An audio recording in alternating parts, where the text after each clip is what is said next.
तो इसमें हम समझते हैं कि सेल्फ रैग क्या होता है। ठीक है, सेल्फ रैग क्या होता है। तो सेल्फ रैग जो, जैसा कि नाम में ही पता है दोस्तों, सेल्फ मतलब खुद, है ना, खुद खुद का खुद रैग, इसका मतलब क्या है दोस्तों,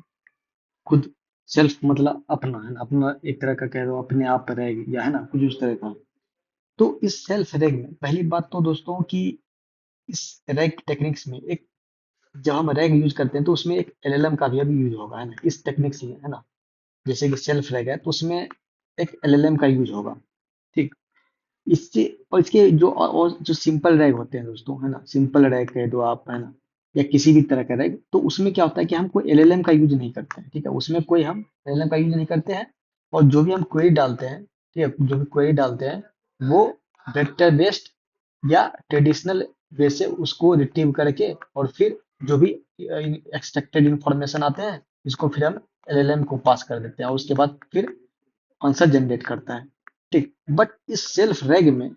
एलएलएम भी बीच में आता है। यहाँ पे है जो है, इस रिट्रीवल वे में भी एलएलएम आएगा। एक एलएलएम तो यहाँ पे है जो फाइनल आंसर जनरेट करेगा, लेकिन ये एलएलएम बीच में एक और आएगा जो इस टेक्निक्स को, है ना, एक सेल्फ बनाएगा। सेल्फ मतलब, कहने का मतलब खुद पे खुद सर्च करेगा कि वो सही हुआ है कि नहीं हुआ। कहने का मतलब क्या है, फॉर एग्जाम्पल, जैसे अभी समझते हैं, एक एग्जाम्पल समझते हैं तब आपको पता चलेगा। ये सेल्फ रेक का एक एक एप्लीकेशन है कि जैसे आपने कोई क्वेरी मारा, ठीक है, वो जब आप रियल वर्ल्ड में, मतलब जब आप इसको कोई एप्लीकेशन डिप्लॉय करोगे तो हो सकता है वो क्वेरी मतलब सही से लिखा हुआ नहीं हो, है ना, उसमें टाइपो बहुत सारे हो, है ना, बहुत शॉर्ट में लिखा हुआ हो, ठीक है, या कोई वेग टाइप से भी लिखा हुआ हो। तो वो सब क्वेरी जो होते हैं दोस्तों, यार आपको डायरेक्ट इस तरह की क्वेरी को, है ना, रियल वर्ल्ड यूजर है इस तरह की क्वेरी मारते हैं जो क्या, है ना। तो इस तरह की क्वेरी जब आप रिट्रीव कर पाओगे ना, इसको रैग को दोगे, तो हो सकता है कि वो सही से उसको रिट्रीव ना कर पाए, क्योंकि इस तरह का हो सकता है टाइपो, शॉर्ट, वेग या मिस मिस टाइप्ड, ठीक है ना। उस तरह के जो भी, मतलब जिस तरह के भी क्वेरीज है ना, इस तरह की क्वेरीज में हो सकता है ये आपको सही से परफॉर्म करके ना दे, उतना अच्छे से रिट्रीव ना कर पाए। ठीक है, आप इस चीज को आप समझ पा रहे हो। तो इसके यही पे जो है एक बीच में एक एलएलएम आता है, ठीक है, एलएलएम आएगा जो आपको, है ना, जो हम इस एलएलएम की बात कर रहे हैं ना, इस एलएलएम की नहीं बात कर रहे हैं। तो यहाँ पे एक एलएलएम आएगा। ठीक, इस एलएलएम का जो काम होगा, इसको इसको रिफाइन करना, है ना, सॉरी, इस क्वेरी को, है ना, इस क्वेरी को रिफाइन करना। ठीक, और फिर रिफाइन करने के बाद जो होगा, जो भी क्वेरी नया बनेगा, फिर इस पे जो है वेक्टर सर्च या सिमेंटिक सर्च, जो भी तरह का सर्च टेक्निक्स आप यूज करोगे, फिर उसके बाद जो भी रिट्रीव आएगा वो आपको अच्छे रिट्रीव होके आएंगे, और फिर आप इसको एलएलएम में पास कर दोगे। आई होप ये चीज आपको क्लियर हो गया है। तो ये जो सेल्फ रैग है दोस्तों, यही जो एक एक बीच में एलएलएम आ जाना, जिसकी वजह से इस तरह के कंडीशन को, है ना, इस तरह के प्रॉब्लम को, है ना, हैंडल कर सकता है। क्योंकि ऐसे अगर जो आप डायरेक्ट, मतलब जो क्वेरी होता है ना, इसको अगर आप रिट्रीविंग के लिए भेज देते हैं इस क्वेरी को, हो सकता है कि सही से वो जनरेट नहीं कर पाता, क्योंकि उसमें बहुत सारे गलत हो सकते हैं, क्योंकि यूजर जनरली करते हैं, जो यूज करते हैं, हम भी आप भी, है ना, सही से हम क्वेरी नहीं लिखते हैं, हो सकता है उसको हम सही से एक्सप्लेन ना करें उस क्वेरी को, तो उस केसेस में सही से रिट्रीविंग नहीं भी हो पाएगा। तो उसी प्रॉब्लम को सॉल्व करने के लिए एक एलएलएम हम डालते हैं, और फिर उस क्वेरी को रिफाइन करता है, और फिर रिफाइन करने के बाद जो है उस पे biology, vector search, semantic search, जितने भी किसी भी तरह का आपको उस पे टेक्निक्स लगाने रिट्रीविंग के, आप लगा के फिर वो उसको रिट्रीव कर सकते हो, जिससे आपकी परफॉर्मेंस और एक्यूरेसी बढ़ सकती है, या बढ़ी जाएगी जनरली। तो इसी को कहते हैं सेल्फ रैग, है ना, सेल्फ रैग इसी को कहते हैं। मतलब क्या सेल्फ क्या हो रहा है कि पहले अपने आप के क्वेरी को ही रिफाइन करो, है ना, यही जो खुद पे खुद रिफाइनिंग जो कर रहा है, इसी को हम सेल्फ कह रहे हैं। ठीक है, खुद पे खुद अपने आप अपने क्वेरी को सही करेगा, उसी को हम सेल्फ रैंक कहते हैं। आई होप ये चीज आपको समझ में आ गया होगा। अब दूसरा जो सेल्फ रैंक कहलाता है ना, फॉर एग्जाम्पल, अब जैसे मान चलो कि हमने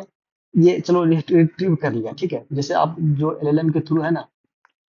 आपने रिट्रीव कर लिया, ठीक है, सॉरी, एलएलएम का यूज करके आपने क्वेरी को रिफाइन कर दिया, है ना। तो पहले क्वेरी आपने भेजा, ठीक है, इस एलएलएम ने इसको रिफाइन कर दिया, रिफाइन क्वेरी,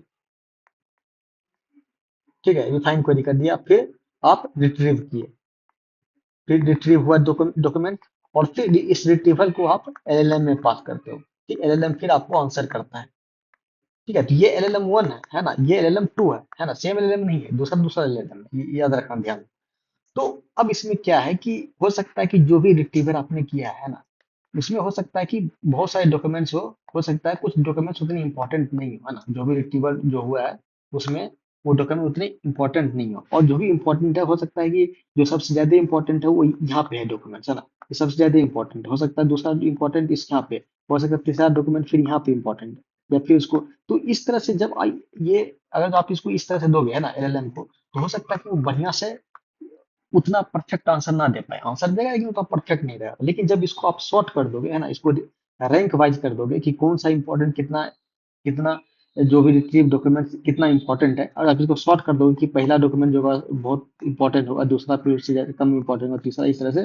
तो जब आप फिर इस तरह से रिट्रीव करके आप फिर आप इस एलएलएम को दोगे, कहने का मतलब, तो ये और भी अच्छे से आपको आंसर जनरेट करके देगा, ठीक है, वो और भी परफॉर्मेंस इंक्रीज करेगा। तो इसी को जो आप यहाँ पे फिर आप एक एलएलएम यूज करोगे ना, जैसे यहाँ पे एक और फिर अब इस जगह जो है यहाँ पे एक और एलएलएम आ जाएगा, फिर इस एलएलएम के बाद फिर इस एलएलएम को जाएगा, है ना, और ये इस एलएलएम का काम होगा इसको रैंक करना, है ना, री-रैंक करना। तो ये जो